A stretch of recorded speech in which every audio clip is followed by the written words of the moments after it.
한국인 쌍둥이 자매가 미국 학생들에게 위협을 받고 있었지만 그들은 자매가 태권도 검은띠라는 사실을 몰랐다.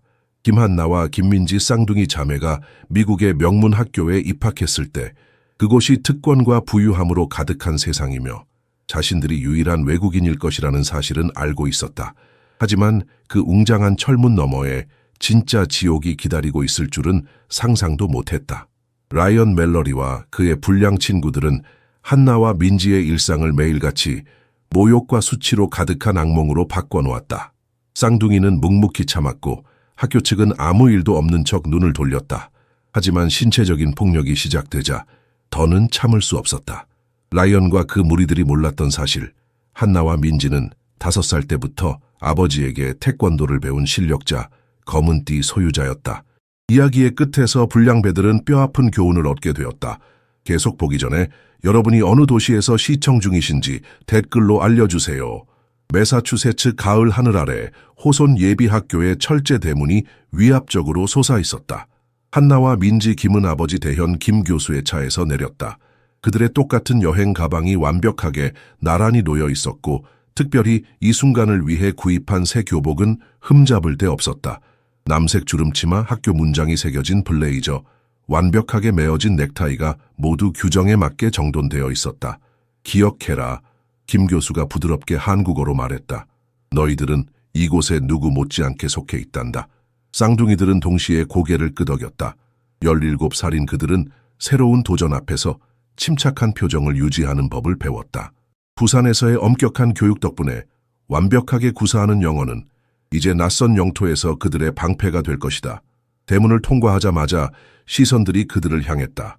처음에는 미묘했지만 곧 더 집중되고 끈질겼다. 학기 시작을 위해 수백 명의 학생들이 모인 중앙홀에서 그들이 들어갈 때 소음은 눈에 띄게 줄어들었다. 공개적인 모욕은 없었지만 수군거림과 호기심 가득한 시선들이 사방에서 느껴졌다. 저것 좀 봐, 정말 도자기 인형 같아. 똑같이 생겼어. 누군가가 들릴 만큼 큰 소리로 속삭였다. 인형이라기보다는 로봇 같은데? 표정 좀 봐. 아무 감정도 없어. 다른 목소리가 낄낄거렸다. 한나는 민지의 손가락이 자신의 손에 약간 긴장되는 것을 느꼈다. 그들은 아버지가 어릴 때부터 가르쳐온 대로 똑바로 자세를 유지했다. 우리는 예의를 위해 몸을 숙이지 위협 때문이 아니다. 복도를 걸으며 한나는 자신들을 향한 시선이 따갑게 느껴졌다. 한 무리의 여학생들이 그들이 지나갈 때 킥킥거리며 웃었다. 저 아시아 애들 머리카락 좀 봐. 완전 똑같아. 맞춘 거 아냐? 한 여학생이 속삭였다. 걔네들은 영어도 못할 거야. 다른 여학생이 말했다. 민지가 한숨을 참는 것을 느끼며 한나는 자신의 손을 꽉 잡았다. 그들은 이런 상황에 대비해왔다. 아버지는 항상 그들이 미국에서 겪을 일에 대해 경고했지만 현실은 상상보다 더 날카로웠다. 교실에 들어가자 대화는 갑자기 중단되었다.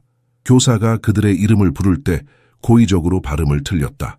하나와 민지킴 맞나요? 그가 어색하게 웃으며 말했다. 김한나와 김민지입니다.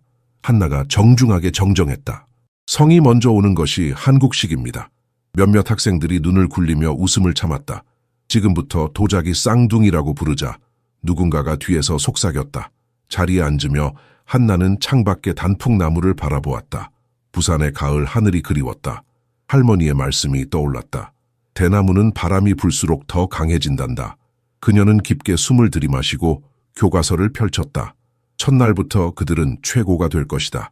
이것은 단지 시작일 뿐 그들은 이 벽을 무너뜨릴 것이다. 하지만 그날 밤 아버지의 작은 임대집으로 돌아와 방문을 닫고 나서야 한나는 눈물을 흘릴 수 있었다. 민지는 자매만이 아는 침묵으로 그녀를 위로했다. 그들 앞에는 긴 싸움이 기다리고 있었다. 하지만 그들은 함께였다. 항상 그래왔듯이. 다음 날 아침 호손의 식당은 특권층의 목소리 교향곡이었다. 천장에서는 크리스탈 샹들리에가 늘어져 있었고 미국의 미래 지도자들이 수세대에 걸쳐 식사했던 마호가니 테이블을 밝게 비추고 있었다. 한나와 민지는 창가 근처에 빈 테이블을 발견하고 아버지가 정성스럽게 준비한 김밥을 조심스럽게 풀어냈다. 와, 진짜 똑같이 먹기까지 해. 자신감 넘치는 남자 목소리가 말했다. 라이언 멜러리가 그의 친구들 체드와 블레이크와 함께 다가왔다. 그의 라크로스 팀 재킷에는 1번이 새겨져 있었고 완벽한 미소는 그의 눈까지 미치지 않았다. 너희들 혹시 한 명이 말하면 다른 애가 문장을 끝낼 수 있어. 민지는 눈을 내리깔았지만 한나는 고개를 들었다. 우리는 영어, 한국어, 중국어를 유창하게 구사해요. 라이언, 당신은 몇 개 언어로 무례하게 굴 수 있죠? 주변에 모인 학생들 사이로 집단적인 으 소리가 퍼졌다. 명료한 대답에 잠시 놀란 라이언은 빠르게 태세를 회복했다. 호손에 온 걸 환영해. 그가 가짜 친절함으로 대답했다. 너희가 얼마나 버틸지 두고 봐야겠네. 식사 시간이 끝나갈 무렵 한 여학생이 그들의 테이블로 다가왔다. 에밀리 첸, 유일한 중국계 미국인 학생이었다. 첫날부터 라이언과 맞서다니 인상적이네. 그녀가 작은 목소리로 말했다. 대부분은 그냥 무시해. 왜 그들은 우리를 그렇게 대하는 거죠? 민지가 물었다. 에밀리는 어깨를 으쓱했다. 그들에게 우리는 그저 할당량이야. 다양성 점수를 올리기 위한 장식품. 내가 여기 온 지 3년이 됐지만 아직도 매일이 첫날 같아. 수업이 끝나고 민지는 교실에 잠시 머물렀다. 선생님이 그녀의 이름을 올바르게 발음하려고 노력하는 몇 안 되는 사람 중 하나였기 때문이었다. 괜찮니? 월터즈 선생님이 물었다. 네, 감사합니다. 민지가 대답했다. 적응하는 중이에요.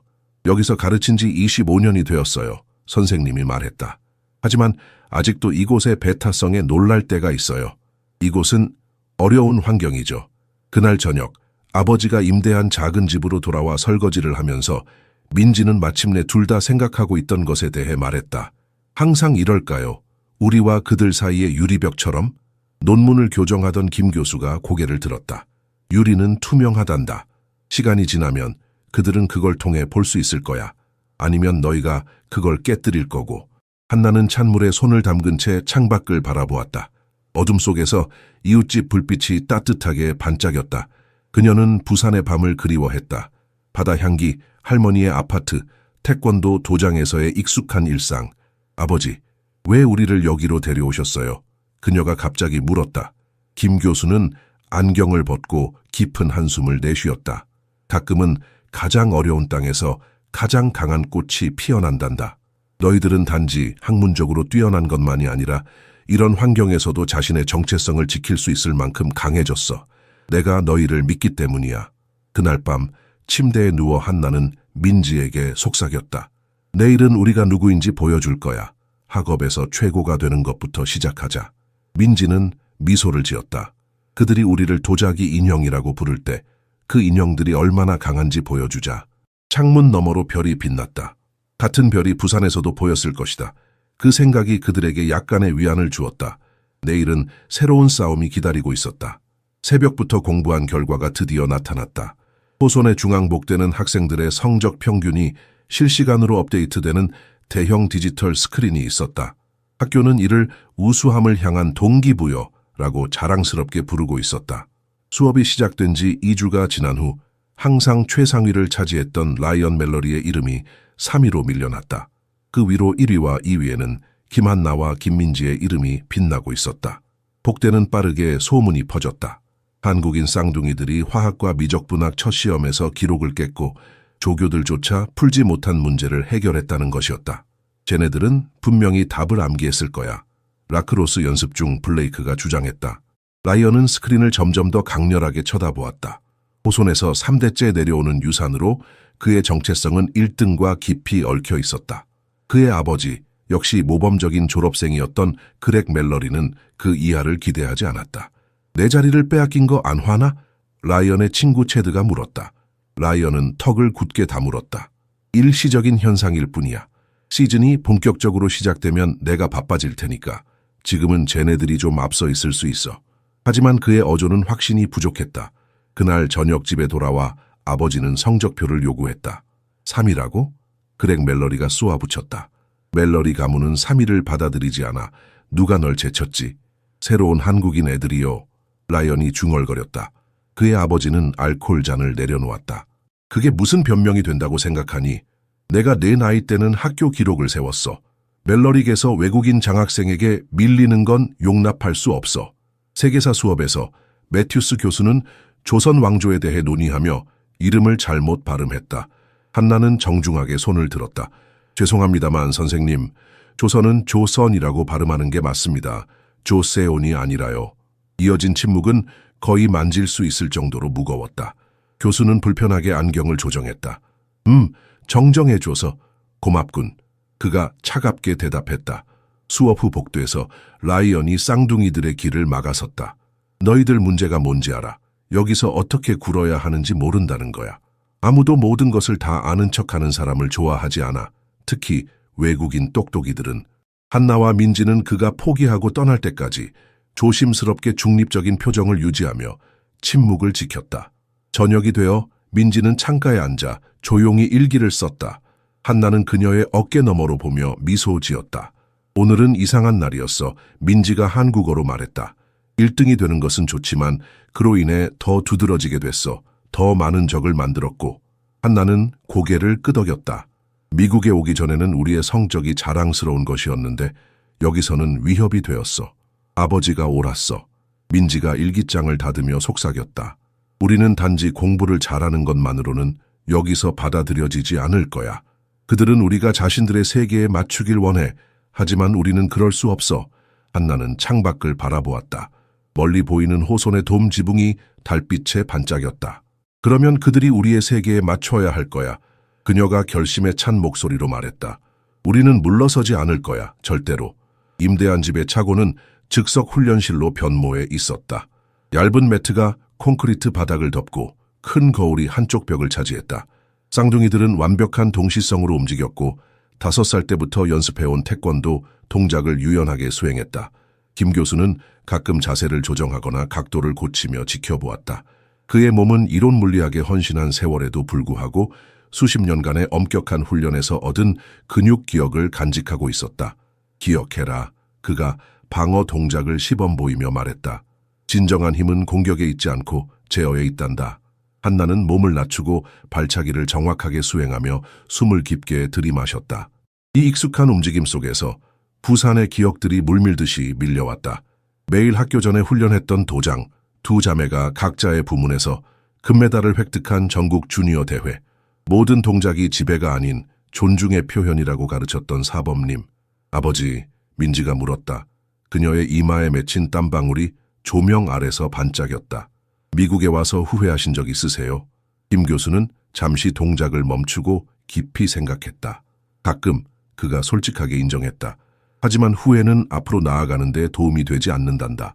한나는 마지막 동작을 마치고 수건으로 얼굴을 닦았다. 제가 오늘 라이언이 아버지에 대해 한 말을 들었어요. 그들은 아버지가 단지 할당량을 채우기 위해 고용된 거라고 말했어요. 김 교수의 눈에 순간적인 상처가 스쳤지만 빠르게 사라졌다. 나는 내 업적으로 이곳에 왔다.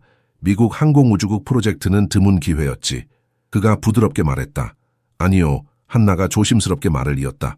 왜 공립학교를 선택하실 수 있었는데 굳이 우리를 호선에 등록시키셨나요? 어려울 거라는 걸 알고 계셨잖아요. 김 교수는 딸들을 잠시 바라보았고 그의 눈에는 분명한 자부심이 깃들어 있었다. 대나무는 강한 바람을 맞을 때 더욱 강하게 자란단다. 호소는 캘리포니아 공과대학으로 가는 문을 열어줄 거야. 우리의 꿈이지. 하지만 더 중요한 건 너희들이 다른 환경에서도 존재하는 법을 배워야 한다는 거야. 과학계도 마찬가지란다. 민지는 묵묵히 고개를 끄덕였지만 그녀의 눈에는 의심이 남아있었다. 하지만 그들은 우리를 결코 받아들이지 않을 거예요. 우리가 아무리 잘해도요. 김 교수는 부드럽게 미소 지었다. 그들이 너희를 받아들이는 것이 목표가 아니란다. 너희가 너희 자신을 받아들이는 것이 목표지. 그날 밤 늦게 민지는 침대에서 뒤척이다가 한나가 여전히 깨어있는 것을 발견했다. 생각해봤어. 민지가 어둠 속에서 속삭였다. 호선에서 우리가 얻은 경험은 우주에서의 삶과 비슷해. 낯설고 외롭고 생존하기 위해서는 적응해야 해. 한나는 미소 지었다. 네가 그렇게 생각한다면 우리는 지금 우주 비행사 훈련 중인 셈이네. 정확해. 민지가 웃었다. 그리고 미국 항공우주국에 가게 되면 이런 상황들은 그저 예행 연습에 불과했던 거야.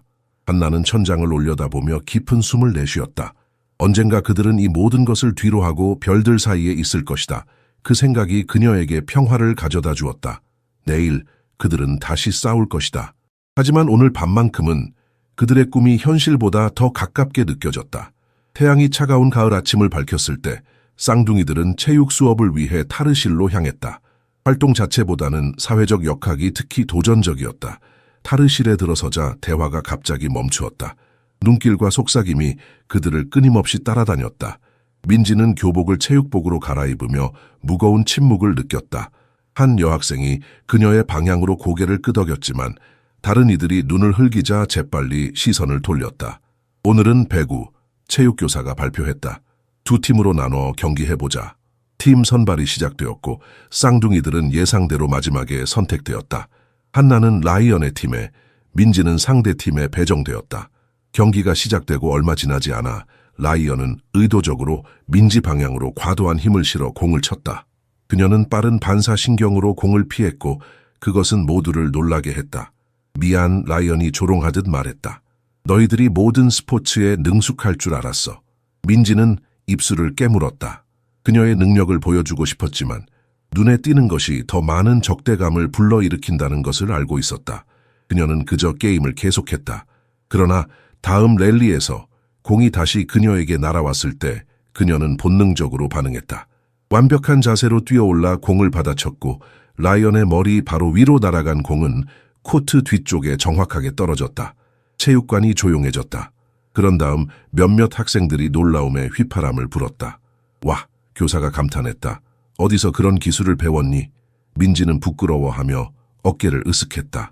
그냥 반사적으로 했어요. 다음 주 학교는 라크로스 팀을 위한 의무적인 응원 행사를 개최했다. 라이언은 대장으로서 연습된 타고난 리더의 매력으로 무대에 올랐다. 공식 프레젠테이션 후 큰 음악이 울려 퍼지기 시작했고 학생들은 즉흥 댄스에 초대되었다. 라이언이 민지에게 직접 다가왔다. 자, 도자기 로봇. 보통 사람처럼 즐길 수 있는지 보여줘봐. 민지는 침착함을 유지했다. 고맙지만 오늘은 방과 후 훈련이 있어서요. 무슨 훈련? 안드로이드 프로그래밍? 블레이크가 관중 속에서 소리쳤다. 김치로 움직이는 닌자들, 체드가 덧붙였고 관중들의 웃음을 자아냈다. 쌍둥이들은 겉으로는 무표정을 유지했지만 내면에서는 무언가가 깨졌다. 그들은 눈을 마주쳤고 말없는 결정이 내려졌다. 한나가 부드럽게 일어나 음악 시스템 쪽으로 걸어갔다. 그녀가 DJ에게 무언가를 속삭였고 그는 놀란 표정으로 고개를 끄덕였다. 몇 초 후 익숙한 K-팝 비트가 스피커를 통해 울려 퍼졌다. 이건 우리나라에서 온 음악이에요. 한나가 마이크를 잡고 말했다. BTS라고 들어보셨나요? 이건 그들의 다이너마이트라는 노래예요. 체육관이 다시 조용해졌고 쌍둥이들은 무대 중앙으로 걸어갔다. 그들은 서로를 바라보며 미소 지었다. 음악이 고조되자 그들은 완벽하게 동기화된 안무로 움직이기 시작했다. 수년간의 훈련이 뒷받침된 그들의 움직임은 우아하고 힘이 넘쳤으며 관중들은 눈을 뗄 수 없었다. 마지막 동작에서 그들은 동시에 회전한 다음 깔끔하게 착지했다. 몇 초간의 침묵 후 체육관이 박수로 폭발했다. 심지어 몇몇 선생님들도 서서 박수를 치고 있었다. 그날 밤 차고에서의 훈련 동안 그들은 평소보다 더 강한 집중력과 힘으로 움직였다. 그들의 동작은 더 정확하고 더 집중적이었다. 감정적 균형은 육체적 균형만큼 중요하다. 김 교수는 그들의 주먹에 실린 좌절감을 보며 상기시켰다. 분노는 자신을 담고 있는 그릇을 태우는 연료다. 그가 떠난 후 한나는 민지에게 속삭였다. 그들이 우리를 로봇이라고 부를 때 우리는 그들이 상상할 수 없는 방식으로 춤출 거야. K-팝 공연으로 인한 짧은 인기는 빠르게 사그라들었다. 주말 기숙사에서 아버지가 연구실에서 늦게까지 일해야 할 때 사용하는 한나는 태블릿으로 가족 사진을 보고 있는 민지를 발견했다. 집이 그리워? 그녀가 부드럽게 물었다. 민지는 고개를 끄덕였다. 태블릿 화면에는 부산 해변에서 찍은 사진이 있었다. 그들이 15살 때 할머니가 건강했을 때의 마지막 가족 휴가였다. 기억나? 얼마나 단순했는지 민지가 속삭였다. 우리는 그저 평범한 학생들이었어. 이상한 외국인 취급을 받지 않았지. 한나는 자매의 옆에 앉았다. 할머니는 항상 뿌리를 알아야 날개를 키울 수 있다고 하셨지. 은퇴하기 전 한국 교육계의 중요 인물이었던 할머니는 손녀들이 어릴 때부터 완벽한 영어를 배우도록 주장했다. 할머니는 그들의 재능이 세계적인 미래를 가질 것이라고 예견했던 것이다. 또한 그녀는 단순한 신체적 훈련이 아닌 정신훈련으로서 태권도를 격려했다. 이 모든 일을 겪고 나서 우리가 더 강해질까? 민지가 물었다. 이미 그렇게 되고 있어. 한나가 대답하며 방금 받은 이메일을 보여주었다. 그들은 캘리포니아 공과대학의 여름 천체 물리학 프로그램에 예비 선발되었다. 나사에서 일하게 되리라는 공통된 꿈을 위한 중요한 발걸음이었다. 그 소식은 그들의 결심을 되살렸다. 다음 날 아침 그들은 학교의 연례과학 박람회에 등록했다. 그들의 프로젝트, 미지의 지형을 자율적으로 탐색할 수 있는 자기 균형 로봇, 언젠가 우주 탐사를 위해 개발하기를 바라는 개념의 축소판이었다. 정말 참가할 거야? 에밀리 첸이 신청서를 제출하는 쌍둥이들에게 물었다. 라이언은 항상 과학 박람회에서 우승해. 그의 아버지가 심사위원 중 한 명을 알거든. 한나는 미소 지었다. 이번에는 다를 거야. 그날 저녁 도서관에서 연구하던 중 그들은 과학교사가 다가오는 것을 보았다. 흥미로운 프로젝트를 준비하고 있다고 들었어요. 존스 선생님이 말했다. 탐사 로봇이라고요? 민지가 고개를 끄덕였다. 화성 같은 미지의 지형을 탐색할 수 있도록요. 야심찬 계획이네요. 선생님이 그들의 메모를 살펴보며 말했다. 하지만 충고하자면 이곳에서는 더 전통적인 프로젝트가 더 성공적일 수 있어요. 교장 선생님은 혁신적인 아이디어보다는 검증된 개념을 선호하시죠. 그가 떠난 후 한나는 곰곰이 생각했다. 그는 우리가 포기하기를 원하는 걸까? 민지는 고개를 저었다. 아니, 그는 그저 우리에게 경고하고 있는 거야. 우리가 호손의 규칙에 맞게 앵무새처럼 반복하는 것이 아니라 진정한 혁신을 추구한다면 성공하기 더 어려울 거라고. 그 밤 쌍둥이들은 로봇 설계에 대해 열정적으로 논의했다. 복잡한 회로와 감지기에 관한 도면이 그들 주변에 흩어져 있었다. 아직 의심스러워? 한나가 물었다. 민지는 잠시 생각했다. 아니, 그녀가 마침내 말했다. 이건 우리의 방식으로 싸우는 거야. 우리의 뇌로, 우리의 창의성으로. 그들의 판에서 그들의 게임을 하는 대신 우리만의 게임을 만들자. 그 순간 어떤 결정이 내려졌다. 그들은 단순히 살아남는 것이 아니라 번영할 것이다. 호손이 그들을 억압할수록 그들은 더 높이 날아오를 것이다. 할머니가 옳았다. 그들의 뿌리가 깊을수록 그들의 날개는 더 강해질 것이다.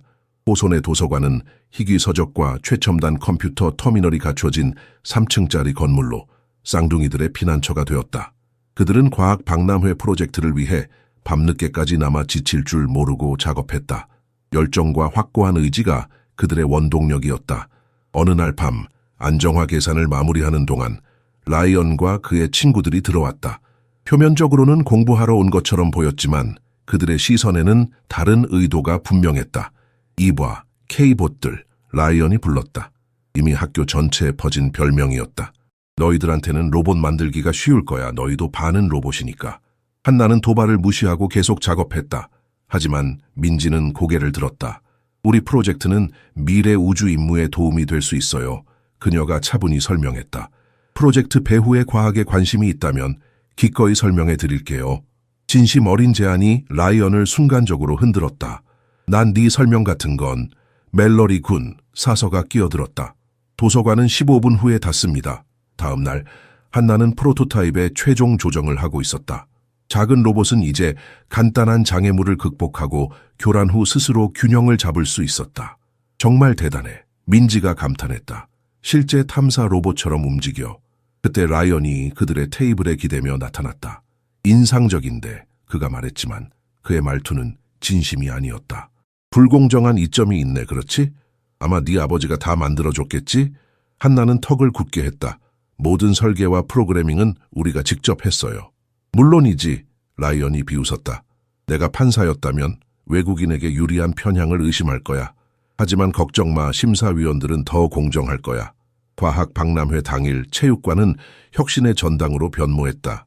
쌍둥이들의 프로토타입은 작지만 인상적이었고 장애물을 극복하고 교란 후 자가 균형을 유지하는 능력을 시연했다.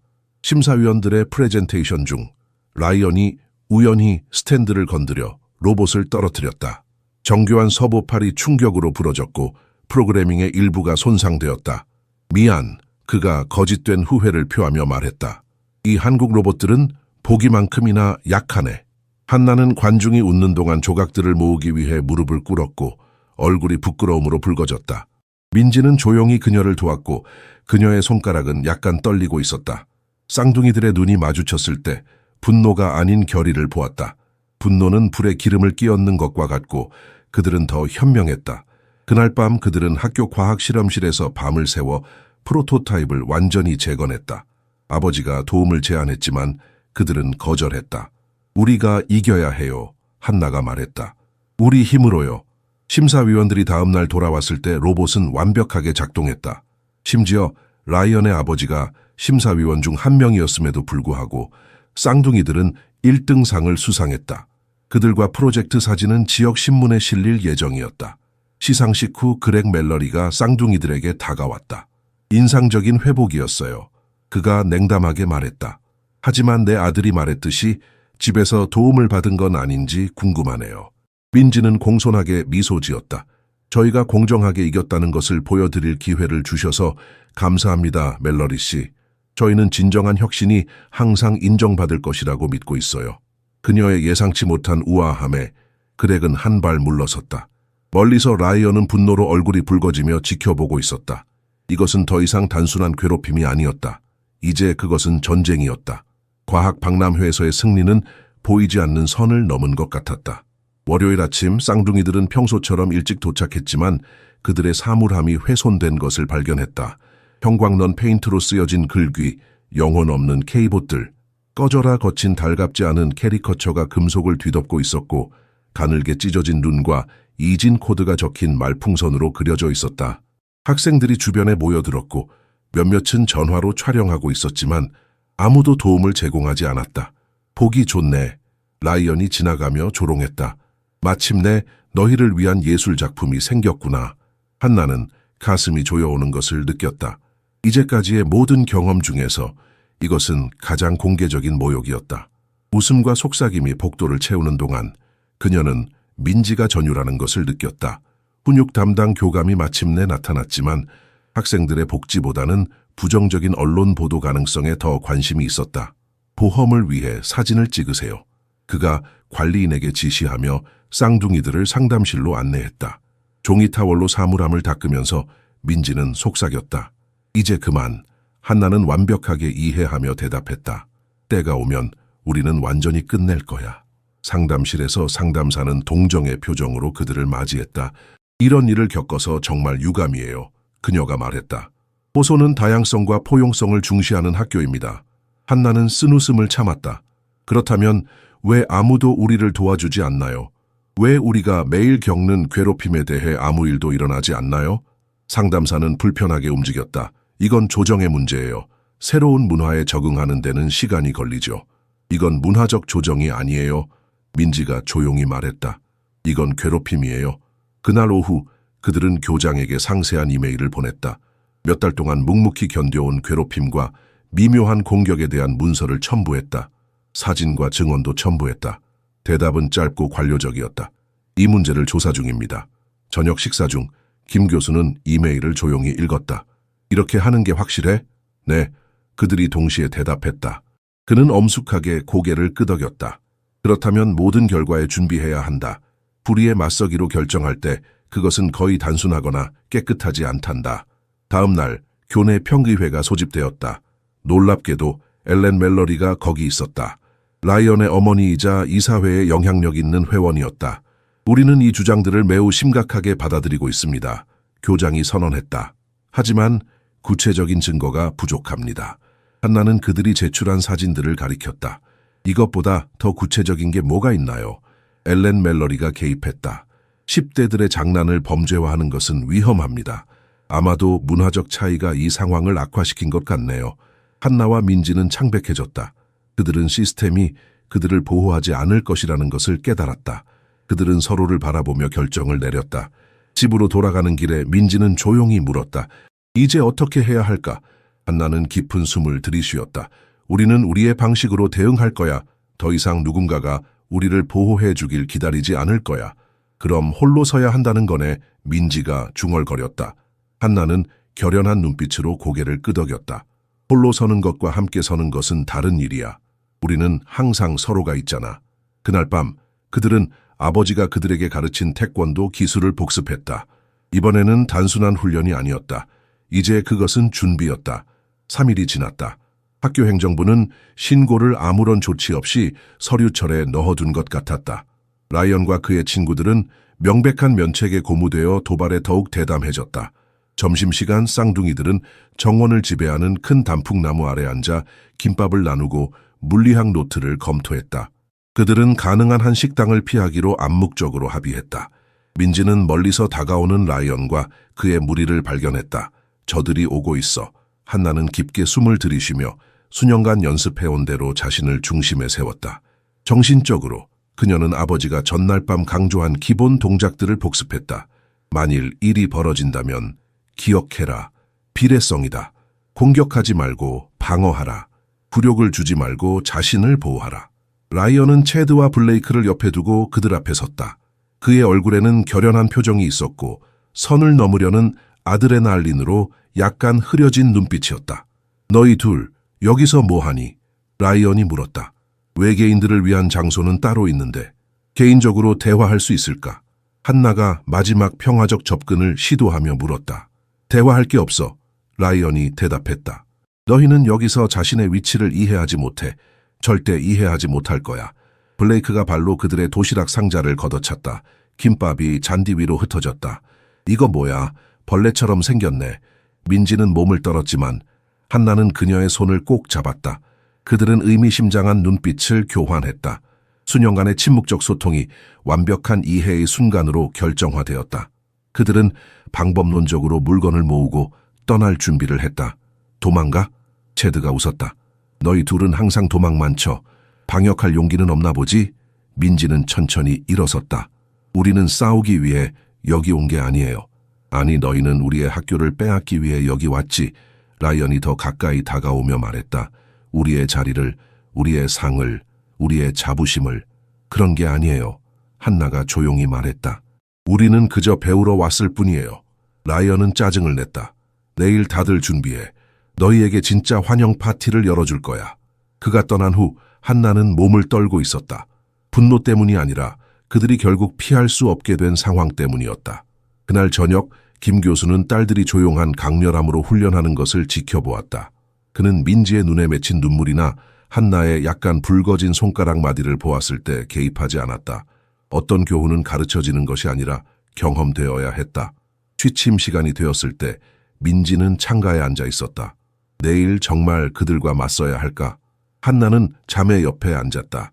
아마도. 하지만 우리는 준비됐어. 난 폭력이 싫어. 민지가 말했다. 하지만 이제는 다른 방법이 없는 것 같아. 한나는 고개를 끄덕였다. 우린 단지 자신을 방어할 뿐이야. 아버지가 항상 말씀하셨잖아. 진정한 태권도, 정신은 충돌을 피하는 것이지만 불가피할 때는 자신을 지키는 것. 밤하늘의 별들이 창문을 통해 반짝였다. 민지는 깊은 한숨을 내쉬었다. 내일이 어떻게 될지 두려워. 나도. 한나가 인정했다. 하지만 더 두려운 건 계속 숨는 것이야. 그들은 서로를 꼭 껴안았다. 내일 그들의 인내는 한계에 도달할 것이다. 내일 그들은 마침내 일어설 것이다. 아침은 유난히 맑았고 뉴잉글랜드의 가을 하늘은 쌍둥이들이 학교에 도착할 때 수정처럼 푸르렀다. 중앙 마당에서 라이언은 체드와 블레이크와 함께 기다리고 있었다. 그의 팀 재킷은 호손의 공식 교복을 과시하듯 반쯤 열려 있었다. 이미 학생들의 원이 형성되고 있었고 학기 최고의 이벤트가 될 것을 예감하며 전화기를 준비하고 있었다. 이봐 K 봇들, 라이언이 큰 소리로 불렀다. 소프트웨어 업데이트 받을 준비됐어. 한나와 민지는 발걸음을 맞춰 차분히 걸어갔다. 그들의 표정은 고요했다. 그들은 이 순간을 예상했다. 체드가 먼저 나서서 민지를 세게 밀쳐 그녀의 책을 떨어뜨렸다. 블레이크가 뒤를 이어 한나의 블레이저 소매를 잡아당겨 그녀의 균형을 무너뜨리려 했다. 한나는 눈 가장자리로 이미 최소 3개의 전화기가 녹화 중인 것을 보았다. 쌍둥이들은 거의 감지할 수 없는 고개 끄덕임을 교환했다. 그들이 정한 신호였다. 다음에 일어난 일은 수년간 호손의 소셜미디어 서버에 남게 될 것이다. 민지는 반원 움직임으로 유연하게 회전하며 블레이크의 다리를 낮은 발차기로 쓸어냈다. 그의 몸이 잔디에 부딪히는 소리에 집단적인 탄식이 일었다. 동시에 한나는 체드의 손목을 붙잡고 돌면서 그의 힘을 이용했다. 수천 번 연습한 동작은 체드가 미국 국기 깃대 쪽으로 비틀거리며 끝났다. 라이언은 상황을 늦게 처리하며 모든 운동선수의 질량으로 돌진했다. 한나는 어깨 던지기 자세를 완벽하게 잡으며 그를 중간에 만났다. 어린 시절부터 마스터한 기술이었다. 라크로스 주장은 잠시 날아간 후 무겁게 착지했다. 그가 일어나려 할 때 민지가 행동에 나섰다. 정확한 전방킥, 발뒤꿈치 갈고리, 그리고 완벽한 임상적 정확도로 실행된 회전 역발차기. 충격음이 조용한 마당에 울려 퍼졌고 라이언이 몸을 구부리며 내는 숨가쁜 신음소리가 뒤따랐다. 쌍둥이들은 결코 소년들의 머리를 치거나 무력화한 후에도 공격을 계속하지 않았다. 그들은 아버지가 가르친 대로 정확히 싸웠다. 정확성, 비례성, 그리고 불필요한 급함 없이. 끝났을 때 3명의 특권층 운동선수들이 잔디밭에서 신음하고 있었고 수십 개의 전화기가 모든 각도를 기록하고 있었으며 2명의 장학생들은 조용히 블레이저를 정리하고 그들의 얼굴은 평소의 고요함으로 돌아갔다. 한나의 가슴은 두근거렸다. 그녀는 자신의 손을 내려다보았다. 떨림 없이 안정적이었다. 그녀는 어째서인지 더 가볍게 느껴졌다.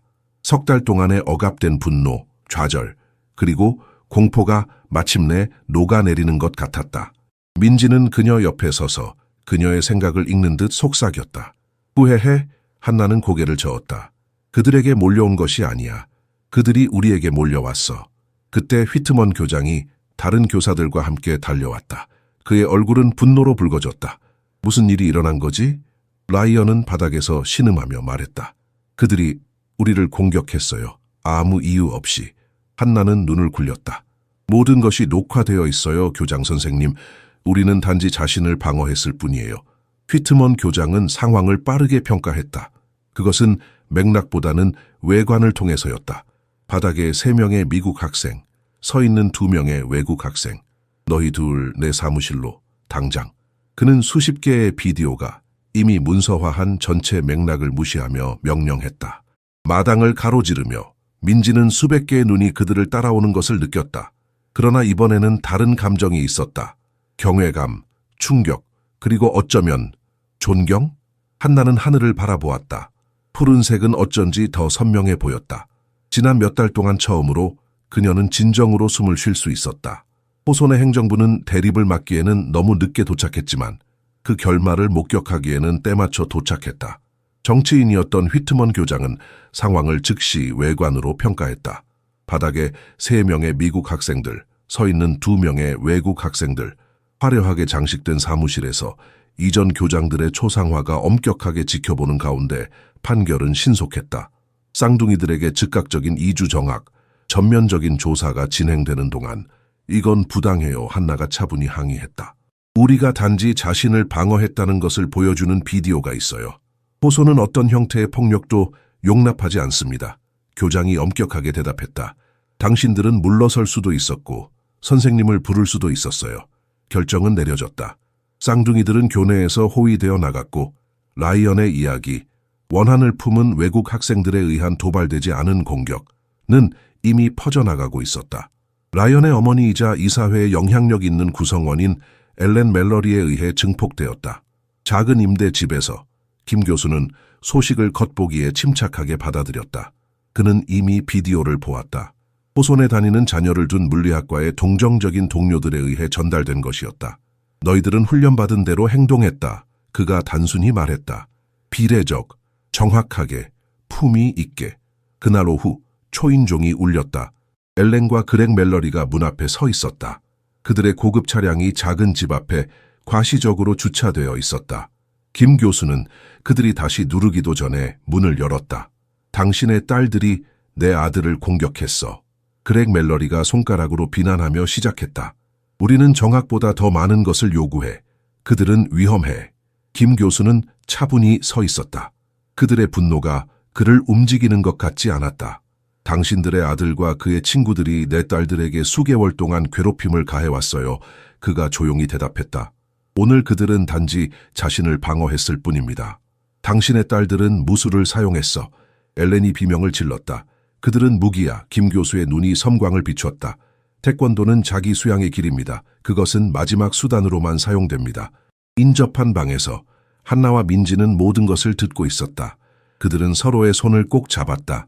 한나는 떨렸다. 그들이 아버지에게 이런 상황을 가져와서 죄책감을 느꼈다. 내가 그들을 어떻게 키우는지는 내 일이에요. 김 교수가 계속했다. 그들을 교육, 자기 절제, 그리고 존중의 가치로 키웠습니다. 당신은 여기서 어떻게 일이 돌아가는지 몰라. 그렉이 으르렁거렸다. 멜러리 이름은 이곳에서 무언가를 의미해. 내가 네 작은 직업을 끝낼 수 있어. 김 교수는 고개를 기울였다. 당신은 나를 위협하고 있습니까, 멜러리 씨?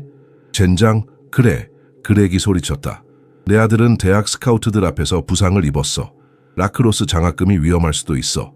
내 딸들은 전국 장학금 대회 결승전에 참가하기로 되어 있었습니다. 김 교수가 대답했다. 하지만 당신의 아들이 우리 로봇을 고의로 파괴했을 때 핵심 부품이 손상되었습니다. 멜러리 부부는 한 발 물러섰다. 그들은 이 조용한 교수가 그토록 직접적으로 맞설 것이라고 예상하지 못했다. 증거가 없잖아. 엘렌이 빈정댔다. 하지만 있어요. 김 교수가 답했다. 과학, 박람회 전체가 녹화되었습니다. 그리고 내 딸들이 끊임없이 괴롭힘을 당해온 수개월 동안 우리는 모든 것을 문서화했습니다. 멜러리들의 얼굴이 창백해졌다. 그들은 이 조용한 한국인 가족이 그들에게 증거를 가지고 있을 것이라고 생각하지 못했다. 우리는 갈등을 원하지 않습니다. 김 교수가 길게 숨을 내쉬며 말했다. 우리는 공정함만을 원합니다. 그렉 멜러리가 진입하여 김 교수의 가슴을 향해 손가락을 밀었다. 당신은 여기서 어떻게 일이 돌아가는지 이해하지 못해. 내 가족은 호손을 세우는 데 도움을 주었어. 당신들은 자신이 누구라고 생각하나? 최소한의 움직임, 거의 눈에 띄지 않는 동작으로. 김 교수는 그렉의 팔을 붙잡고 실제 힘을 가하지 않고 그의 에너지를 재지향했다. 그렉은 자신의 물리적 위협이 순간적으로 무력화된 것에 놀라 좌절된 일격을 시도했다. 다음에 일어난 일은 거의 춤과 같았다. 김 교수는 단 한 번의 타격도 가하지 않고 피하고 방향을 바꾸고 그렉을 현관 난간에 기대게 했다. 단지 그의 균형을 깨뜨리고 그의 자부심을 산산조각 내는 것이었다. 엘렌 멜러리는 남편의 굴욕에 분노하여 김 교수의 얼굴을 향해 손찌검을 시도했다. 그는 움직임 중에 그녀의 손목을 붙잡아 밖으로 돌리고 단단히 잡았다. 고통을 주지 않으면서도 확고한 통제력으로. 그녀가 진정될 때까지. 당신들은 목격하고 있습니다. 그는 차분히 말했다. 내 딸들에게 가르친 것과 같은 훈련을요. 공격이 아닌 방어, 지배가 아닌 통제. 이웃들이 현관으로 나와 일부는 은밀히 전화기로 촬영하고 있었다. 장면은 초현실적이었다. 2명의 동요된 미국인이 절대적으로 침착한 한국인 물리학 교수에 의해 평화롭게 제압되었다. 경찰은 아마도 멜러리 부부 자신이 불렀을 법한 전화를 받고 몇 분 안에 도착했다. 그들이 본 것은 예상치 못한 상황이었다. 교육받고 침착한 교수, 눈에 띄게 동요되었지만 다치지 않은 2명의 저명한 시민, 그리고 김 가족의 버전을 뒷받침하는 거리 전체의 증인들. 그들이 내 재산을 침범하고 나를 공격하려 했습니다. 김 교수가 단순히 설명했다. 나는 내 가족과 나 자신을 보호하기 위해 최소한의 필요한 힘으로 대응했습니다. 증거는 반박할 수 없었다. 경찰관들의 바디캠, 현관의 보안 카메라, 이웃들의 비디오, 그리고 결정적으로 지난 몇 시간 동안 바이럴이 된 학교에서의 원래 사건의 비디오들. 서사는 빠르게 변하고 있었다. 한 경찰관이 김 교수에게 물었다. 하마터면 악화될 뻔한 상황을 효과적으로 진정시키셨네요. 당신은 어디서 그런 기술을 배우셨습니까? 김 교수는 약간 미소 지었다. 전 평생 태권도를 연마했습니다. 그것은 단순한 무술이 아닙니다. 그것은 정신의 훈련, 자제력의 훈련입니다. 멜러리 부부는 법적 조치를 취하겠다고 위협했지만 증인들과 비디오가 제공하는 증거의 무게 앞에서 그들의 위협은 공허하게 들렸다. 경찰이 떠난 후 김 교수는 딸들을 불렀다. 그들은 부엌 문간에 서 있었고 모든 것을 보고 들었다. 아버지, 한나가 시작했다. 괜찮다. 그가 그들을 포옹하며 차분히 말했다. 때로는 자신의 가치를 위해 서야 할 때가 있단다. 중요한 것은 그것을 어떻게 하느냐지. 그날 밤 늦게 쌍둥이들은 거실에 앉아 전화기를 살펴보았다. 학교에서의 사건 비디오가 바이럴이 되었고 이제 그들의 집 앞에서 일어난 2번째 대립 영상도 온라인에 올라왔다. 이게 상황을 더 나쁘게 만들까? 민지가 걱정스럽게 물었다. 한나는 고개를 저었다. 아니, 이건 진실을 보여주고 있어. 아무도 더 이상 우리가 문제를 일으켰다고 말할 수 없어. 김 교수는 차를 준비하며 부드럽게 미소 지었다. 내일은 새로운 날이 될 거야. 진실은 항상 그 길을 찾는 법이지. 그날 밤 한나는 오랜만에 평화롭게 잠들었다. 그녀는 더 이상 숨거나 혼자 싸울 필요가 없다는 것을 알았다. 그들의 가족은 하나의 단위로 함께 섰고 그들의 가치는 흔들리지 않았다. 다음 48시간은 놀라운 운명의 역전을 목격했다. 처음에는 폭력적인 외국인 학생들이라는 아이디어에 끌렸던 지역 언론인들은 더 깊이 조사하면서 매우 다른 이야기를 발견했다. 쌍둥이들에 대한 반달리즘의 흔적이 드러났다. 호손의 전 학생들이 제도화된 괴롭힘에 대한 자신들의 경험을 공유하기 시작했다. 퇴학 가능성에 직면한 체드와 블레이크는 K봇들의 반응을 유발하려는 라이언의 계획에 그들이 참여했음을 고백했다. 경찰, 언론 그리고 이사회 위험관리팀의 증가하는 압력 아래 호손의 행정부는 그들의 입장을 재고해야 했다. 쌍둥이들의 정학은 공식적인 사과와 함께 철회되었다. 한나는 샤워를 마치고 나오며 방에서 울고 있는 민지를 발견했다. 왜 그래? 그녀가 자매의 침대, 가장자리에 앉으며 물었다. 민지는 코를 훌쩍였다. 이런 식으로 승리하고 싶지 않았어. 우리가 무력을 썼기 때문에 모두가 우리 편이 되다니. 한나는 토닥이며 말했다. 우리는 도발당했어. 다른 방법을 시도했지만 효과가 없었잖아. 그리고 우리는 단지 자신을 방어했을 뿐이야. 나도 알아. 민지가 한숨을 쉬었다. 하지만 그들이 처음부터 우리를 봤던 방식이 맞다는 것 같은 느낌이 들어. 비밀 무기를 숨기고 있는 이상한 아시아인들. 한나는 자매의 머리카락을 부드럽게 쓰다듬었다. 사람들은 우리가 아버지의 딸들이라는 것을 이제 알아. 폭력이 아닌 자제력을 가르치신 분. 그들이 마침내 우리의 진정한 모습을 보는 거야. 다음 날 아침 마을 전체가 그 이야기로 흥분했다. 쌍둥이들의 사물함에 일어난 반달리즘의 사진이 지역 신문의 한 면을 장식했고 옆에는 그들과 그들의 수상 로봇 사진이 있었다. 제목은 다음과 같았다. 호손 학교에 숨겨진 괴롭힘 문화. 한국인 학생들이 마침내 맞서다. 학교 행정부는 긴급 회의를 소집했다. 휘트먼 교장은 지역사회의 분노에 직면해 방어적이었다. 라이언의 어머니인 엘렌 멜러리는 즉시 이사회에서 사임했다.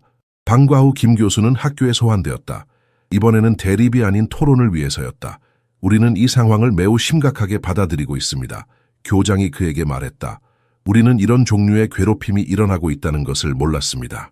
김 교수는 차분히 고개를 끄덕였지만 내면에서는 분노가 들끓고 있었다. 그는 지난 3개월 동안 반복적으로 학교의 딸들이 겪고 있는 문제를 알리려 시도했었다. 제 딸들이 다시 학교로 돌아온다면 그가 조용히 말했다. 그들을 보호할 구체적인 조치를 취하시겠습니까? 교장은 확신에 찬 표정으로 대답했다. 라이언, 체드, 블레이크는 규율 청문회가 진행되는 동안 무기한 정학 처분을 받았습니다. 우리는 문화적 인식 워크숍을 시작할 것이며 반괴롭힘 정책을 강화할 것입니다. 당신의 딸들은 완전한 지원과 보호를 받을 것입니다. 집에서 쌍둥이들은 침묵 속에서 사건들을 처리했다. 민지는 수업에 돌아갈 준비를 하며 방법론적으로 필기를 정리했다. 그만한 가치가 있었을까? 그녀가 마침내 물었다. 한나는 질문을 신중히 고려했다. 우리는 폭력에 동의하지 않아. 하지만 우리가 정말 누구인지 보여줘야 하는 순간이 있어. 김 교수는 입구에서 지켜보며 부드럽게 덧붙였다. 때로는 분명한 경계를 설정할 때만 존중이 오기도 한단다. 너희들은 대립을 찾지 않았지만 그것이 불가피해졌을 때 품위와 통제력으로 대응했어. 한나는 내일이 어떻게 될지 상상하며 창밖을 바라보았다. 두려움은 사라졌고 그 자리에는 차분한 결의가 있었다. 무슨 일이 일어나든 그들은 더 이상 혼자가 아니었다. 햇살 가득한 아침, 쌍둥이들은 호손으로 돌아갔다. 대립이 일어났던 바로 그 마당을 가로지르며 한나와 민지는 분위기에 확연한 변화를 느꼈다.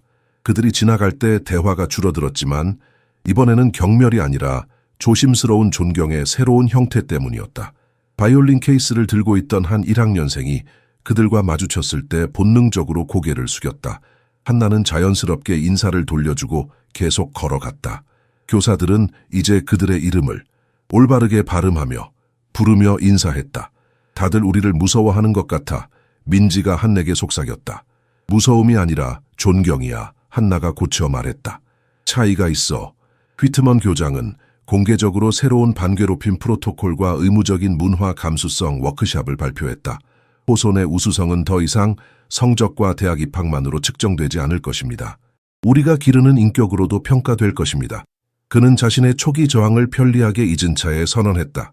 그 주 토요일, 학교는 전통적인 국제의 밤 행사를 열었다. 보통은 피상적인 발표와 케이터링 서비스가 준비한 민족 음식으로 구성되는 행사였다. 그러나 이번에는 프로그램에 특별한 시연이 포함되어 있었다. 전통적인 흰색 도복과 검은 띠를 입은 한나와 민지가 체육관 무대에 올랐다. 그들의 아버지도 비슷한 복장으로 그들을 동반했다. 인상적인 20분 동안 그들은 태권도의 완전한 시범을 보였다. 동시에 진행된 품새, 나무판 격파, 유연한 동작 시퀀스. 시범은 쌍둥이들의 화려한 공중 동작으로 절정에 달했다. 그들은 완벽한 거울처럼 서로를 반영하며 회전했다. 체육관은 진정한 갈채로 폭발했다. 참석자 중 많은 이들에게 이것은 한국 문화가 이상함이 아닌 아름다움과 숙련됨을 나타내는 첫 번째 경험이었다. 몇 주 후 밤의 고요함 속에서 쌍둥이들은 텅 빈 농구 코트에서 혼자 훈련하고 있었다. 그들의 운동화가 콘크리트 바닥에 리듬감 있게 부딪히는 동안 그들은 대학 계획, 부산에 대한 추억, 그리고 편견이 어떻게 완전히 사라지지는 않지만 변화하는지에 대해 이야기했다. 우리는 결코 그것에 굴복하지 않을 거야. 민지가 복잡한 동작을 완성하며 말했다. 더 이상은 한나가 동의했다. 그리고 내년에 칼텍에 가면 우리는 그곳에서도 우리의 목소리를 낼 거야. 다음 날 아침 그들은 학생회실에 불려갔다. 에밀리 첸이 불안한 표정으로 그들을 기다리고 있었다. 문화 다양성 위원회를 시작하려고 해 그녀가 설명했다. 당신들이 도와주길 바랐어. 호손을 모두에게 더 나은 곳으로 만들 수 있을 거야. 쌍둥이들은 미소를 교환했다. 이것은 시작에 불과했다. 그들은 더 이상 외부인이 아니라 변화의 주체였다. 김 교수는 옆에서 지켜보았다. 팔짱을 낀 채 그의 침착한 얼굴에는 분명한 자부심이 서려 있었다. 그의 딸들의 움직임이 그림자 속에서 춤추었다. 두 개의 우아하고 부서지지 않는 실루엣, 용기로 감싸인 훈련이 가장 적대적인 환경조차도 정복된 영토로 변화시킬 수 있다는 살아있는 증거였다. 미래가 그들을 기다리고 있어. 그는 자신에게 속삭였다. 그리고 그들은 준비가 되어 있어. 별이 가득한 밤하늘 아래 쌍둥이들은 계속해서 움직였다. 더 이상 두려움이나 분노에 의해서가 아니라 그들이 누구인지 그리고 누가 될 것인지에 대한 순수한 기쁨에 의해 움직였다. 세상은 그들 앞에 펼쳐져 있었고 그들은 함께 두려움 없이 그것을 마주할 준비가 되어 있었다.